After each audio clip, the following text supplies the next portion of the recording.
नमस्कार, आप देख रहे हैं द क्रेडिबल न्यूज। मैं हूं शालिनी। इजराइल ने ईरान के सबसे बड़े नेचुरल गैस भंडार साउथ पार्स पर जब हमला किया तो ईरान बुरी तरीके से भड़क गया और ईरान ने भी बदले की कार्रवाई की और ईरान को लगा कि इस हमले में पड़ोसी देश कतर की भी भूमिका हो सकती है, इसलिए उसने बदले की कार्रवाई करते हुए कतर के रास लाफान इंडस्ट्रियल इलाके पर मिसाइलें दाग दी। रास लाफान कतर के लिए बहुत खास है क्योंकि यहीं से वो अपनी गैस की सप्लाई जो है वो पूरी दुनिया में करता है और आप कह सकते हैं कि कतर के लिए एक ये इंपॉर्टेंट जगह थी और इस हमले से कतर की जितनी भी गैस फैसिलिटीज थी उनको भारी नुकसान पहुंचा है। वहीं दूसरी ओर जिस साउथ पार्स को इजराइल ने निशाना बनाया था वो दुनिया का सबसे बड़ा नेचुरल गैस फील्ड माना जाता है और ईरान की अर्थव्यवस्था के लिए बेहद महत्वपूर्ण जगह है और इस हमले के बाद ईरान ने भी तुरंत अपनी प्रतिक्रिया दी और उसने सीधा इजराइल पर हमला तो नहीं किया लेकिन उसने कतर पर हमला करके साफ संदेश दे दिया कि अगर आप हम पर हमला करेंगे हम आपको छोड़ने या बख्शने वाले नहीं हैं और कतर के रास लाफान पर हमला ईरान ने कर दिया। वहीं दूसरी ओर कतर की जो सरकारी पेट्रोलियम कंपनी है उसने बताया कि मिसाइली हमले की वजह से उसके गैस प्लांट में आग लग गई और भारी नुकसान हुआ है।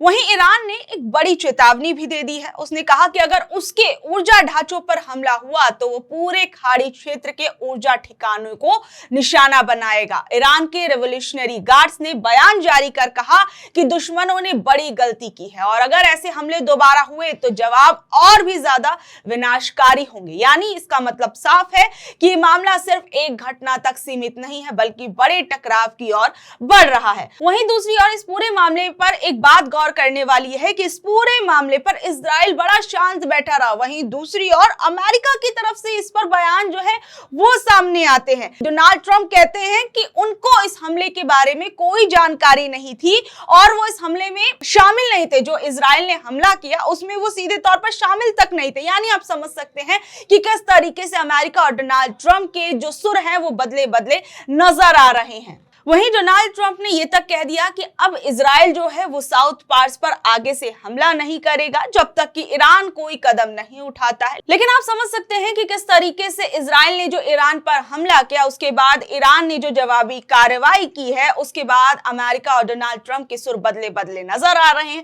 वहीं दूसरी ओर इजराइल जो है वो बिल्कुल एक तरीके से आप कह सकते हैं कि शांत बैठा हुआ है और यहां तक कि ट्रंप ने यह तक कह दिया कि वो इस तरीके की हिंसा और तबाही नहीं चाहते क्योंकि इसका असर लंबे समय तक ईरान के भविष्य पर पड़ सकता है। लेकिन अगर हालात बिगड़ते हैं तो अमेरिका सख्त कदम उठाएगा और पीछे नहीं रहेगा। कुल मिलाकर आप समझ सकते हैं कि मामला कितना ज्यादा सेंसिटिव हो चुका है और इन तमाम चीजों का असर पूरी दुनिया पर दिख रहा है, साथ ही साथ भारत पर भी दिख रहा है। भारत में भी तमाम बयान जो है वो सामने आ रहे हैं, जरा उन्हें भी सुनिए। एलपीजी तो अलग चीज है ना।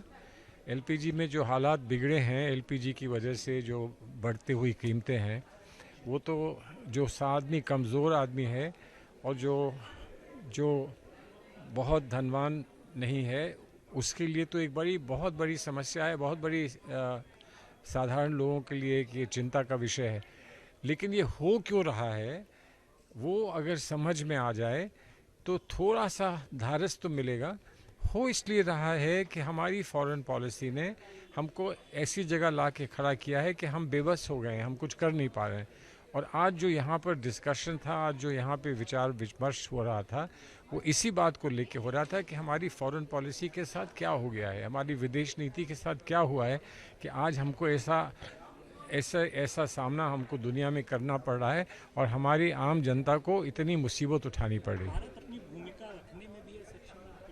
अगर अक्षम नहीं है और अगर हम सक्षम होते तो हमारे साथ ऐसा होता नहीं होता ना। कहीं ना कहीं तो थोड़ा असर तो दुनिया में हर जगह पड़ रहा है लेकिन हम पर इतना असर पड़ रहा है इसका क्या मतलब है, क्यों पड़ रहा है? इसीलिए पड़ रहा है कि हम अपनी बात कह नहीं पा रहे, लोगों को मना नहीं पा रहे, लोगों तक अपना असर डाल नहीं पा रहे, इसीलिए हो रहा है ना। जी अब देखिए हर चीज़ जो चीज़ गलत है वो तो गलत है, चुनाव हो या चुनाव ना हो, गलत बात है वो तो कहनी पड़ेगी। जी आपका नाम? जी, मेरा नाम नासिर ख़यामी है। मैं जम्मू कश्मीर छात्र संघ का राष्ट्रीय संयोजक हूँ। नासिर, चूँकि जो कॉन्फ्लिक्ट आपको पता ही चल रहा है ईरान, यूएस, इजराइल, जिसकी वजह से काफ़ी सारे प्रॉब्लम्स खड़ी हुई। और कश्मीर की बात करेंगे, यहाँ के अक्सर बेशतर स्टूडेंट्स वहाँ पढ़ने जाते हैं, तो जो वहाँ स्ट्रक हुए थे अभी तक क्या सूरत हाल है, कितने यहाँ पर पहुँच गए, और बाकी के लिए जो पेरेंट्स डिमांड कर रहे हैं जल्द से जल्द उनके बच्चे वापस आने चाहिए।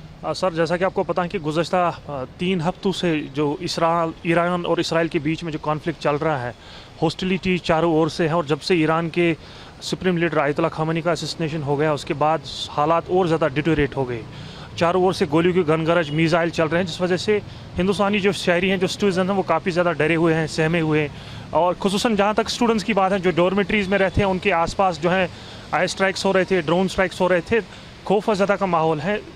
इसको चलते जो है हिंदुस्तान के डिफरेंट इलाकों में, खुसूसन कश्मीर घाटी के जो पेरेंट्स हैं, वो काफ़ी ज़्यादा वरीड हैं, फ्राइटन हैं, एक्शस है।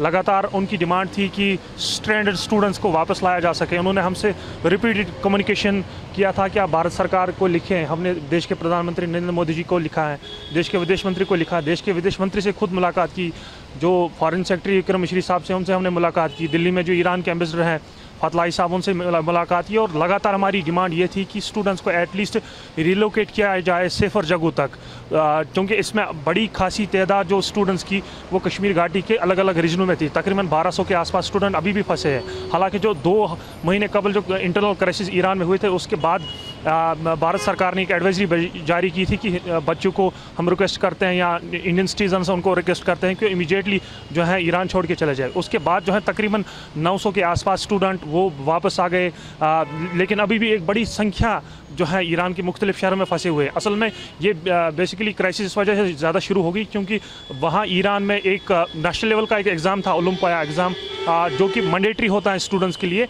तो स्टूडेंट्स को यूनिवर्सिटीज़ ने कहा कि आप सिटी ईरान छोड़ के नहीं चले जा सकते हैं, तो जिसको लेके फिर वहाँ स्टूडेंट्स रुक गए। और इसी बीच जो है फिर आयतुल्ला खामेनी साहब का जो है असैसिनेशन हो गया और हालात बहुत ज़्यादा डिटेरेट हो गए। अभी सिचुएशन क्या है, कितने अभी तक पहुँचे और अभी पेंडिंग कितने, और कब तक उनकी वापसी की एक्सपेक्टेशन? भारत सरकार की तरफ से बिल्कुल कोशिशें जारी हैं। जिस तरीके से हमने मामला उठाया, जो हमारी डिमांड थी कि स्टूडेंट्स को रिलोकेट किया जाए, तमाम स्टूडेंट्स जो भारत के हैं, खुसूसन कश्मीर घाटी के जो 1200 स्टूडेंट्स हैं, वो सेफर जगहों तक पहुंचाया गया। उनको डिफरेंट एरिया से निकाल के कोम पहुंचा गया, कुछ को आर्मीनिया, कुछ को अजरबैजान, बाकी जो सेफर एरियाज़ है, तेहरान वर्स्ट स्टेट था, वहाँ से स्टूडेंट्स को निकाला।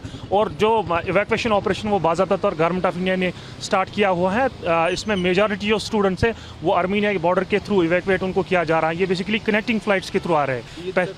ईद तक उम्मीद है कि सब स्टूडेंट्स को रिलोकेट किया जाएगा और सब्सिक्वेंटली उनको जो है भारत वापस लाया जा सके। लेकिन जो आर्मीनिया तक जिन स्टूडेंट्स को पहुंचाया गया था, उनको आर्मीनिया के यरवन बॉर्डर से फिर कनेक्टिंग फ़्लाइट तक दुबई के ज़रिए से, और दुबई के बाद फिर उनको अंतर्राष्ट्रीय दिल्ली एयरपोर्ट तक पहुंचाया गया। सब्सिक्वेंटली एक अलग रूट आर्मीनिया से मॉस्को, मॉस्को से फिर दिल्ली, ये दूसरा रूट है। तीसरा रूट जिनको कोम से जो है अजरबैजान तक पहुँचाया गया, वहाँ पर स्टूडेंट्स को कुछ दिक्कतें आ रही थी। करीबन 200 के आसपास स्टूडेंट अभी भी फंसे हुए हैं। पेरेंट्स उनके यहाँ परेशान हैं, उनको बेसिकली ट्रांजिट परमिशन नहीं मिल रहा है अजरबैजान की तरफ से, जिसमें थोड़ा बहुत स्टूडेंट्स वरीड हैं। हालांकि खाने पीने की जो भी चीज़ें हैं उनको मुहैया हो रही हैं, होटल्स में रखा गया है, भारत सरकार कोऑपरेट कर रही है। लगातार हमारी रिक्वेस्ट भारत सरकार को ये है कि जो स्टूडेंट अभी भी अजरबैजान के आसपास फंसे हैं, जिनको ट्रांजिट परमिशन नहीं मिल रहा है, जिनको टिकट्स बुक करने के लिए बोला गया, टिकट बुक उन्होंने की, सारा कुछ उनके पास है, वीज़ा है उनके पास, पासपोर्ट उनके पास है, उसके बावजूद अजरबैजान की तरफ से जो कोऑपरेशन नहीं मिल रहा है अजरबैजान की सरकार की तरफ से, तो देश के विदेश मंत्री से हमारी यही रिक्वेस्ट रहेगी कि आप डिप्लोमेटिक चैनल्स का इस्तेमाल करें,